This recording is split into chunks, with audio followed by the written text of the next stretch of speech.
Good morning mga idol, mga ka-animoli. Ayan, meron tayong bagong na-discover sa ating mga DIY filter. Dati dito po tayo nagsimula, tapos ginamitan natin ng PVC, linagyan ng buhangin at saka yung plastic foam. Ngayon meron pong naging problema. Every time na maglilinis ka, bagya lang sa tamaan na tutumba. So sa pag-anayos ko kung mag-upgrade at gumanda yung aking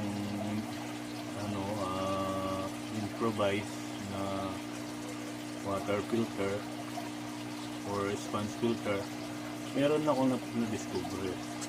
Dati pinuputo ko yung taas, tinatapon ko. Ngayon binaligtad ko mga ka-animoli. Kinuha ko yung taas, pinutol ko yung baba, yun ang itatapon ko. At yung plastic, ayan, meron po siyang butas sa taas, mahigpit po ito. Tapos yung plastic na doon ko ginamit, dito ko sa ilalagay ngayon. Ayun. Tapos po, nilalagay ko yung daliri ko bago ko lagyan ng pebbles. Para po manatili siyang nakasentro. Ayan. Ayan po. Tapos pagka lumebel na dun sa PVC na ginawa natin, dito na po papasok yung ating mga plastic foam. Ayan.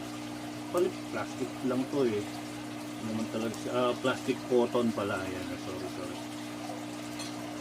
Ayan po, ay bubuhag-hag natin